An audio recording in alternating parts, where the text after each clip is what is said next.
Austin, welcome back. Thank you so much for coming in. Pleasure. It's always very good to have you in here. Let's talk about this book first of all.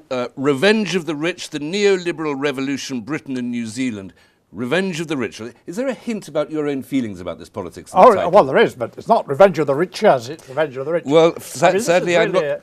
a series of lectures I gave in New Zealand, because it seemed to me that Britain and New Zealand were the two examples of the countries which did worse because of what we call neoliberalism, or because you might call it market economics.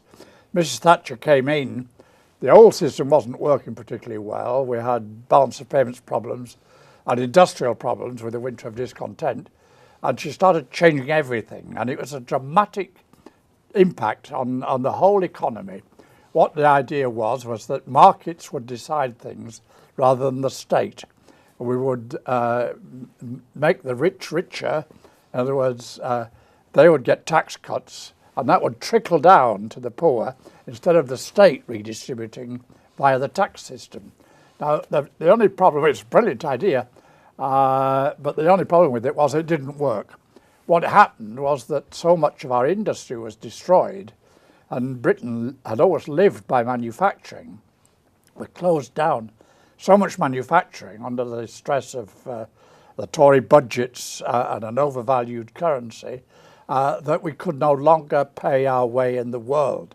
So the end of it is a society in which we're all having to borrow and go into debt to keep up our living standards, in which the living standards of most of the people have not improved over the last 5 or 6 years, and in which we've got far more poverty and far less equality. It's a less fair, less dynamic, less powerful society which can't pay its way in the world. That's a tragedy. What went wrong then with that post-war settlement that had succeeded in your thesis in the 50s, 60s and 70s? What went wrong was that Britain grew too slowly.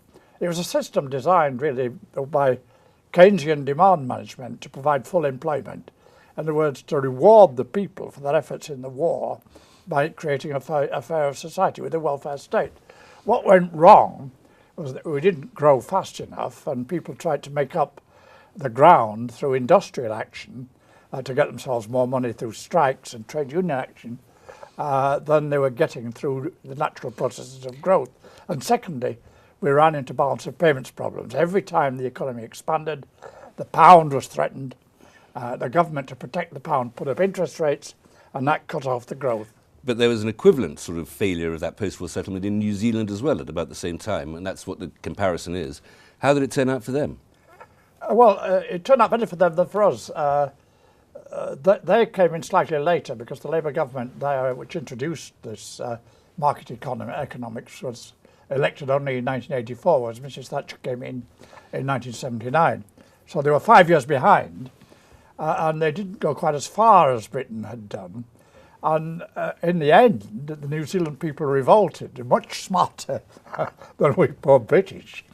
They rejected the system because there was a referendum on proportional representation, actually.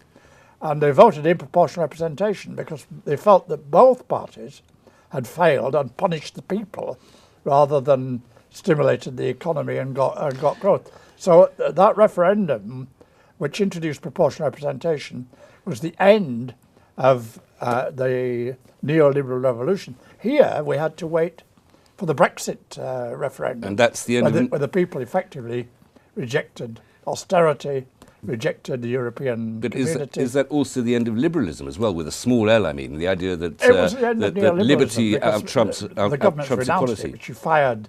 One of the few good things which Theresa May did was fire George Osborne, who was the author of austerity, and say we're going to have a fairer system and more benefits from the people. And now they can't hold the line on austerity.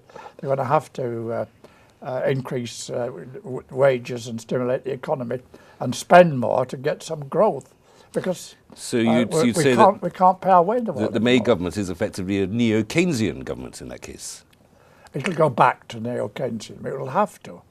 I mean, it's more difficult now because we're less powerful and we have a smaller manufacturing Austin, base. We've made this sound like rather heavy stuff. It's not at all, not the way you've written it. It's a wonderful read.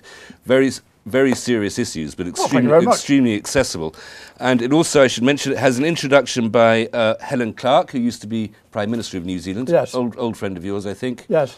Revenge of the Rich, the Neoliberal Revolution in Britain and New Zealand by Austin Mitchell, published by... by Bite Back. by Bite Back Publishing, available on that big river named... Well, I suppose it's available in the bookshops, but Okay. you'll have to ask for it. Austin. Revenge of the Rich by Austin Mitchell. Austin, thank you very much.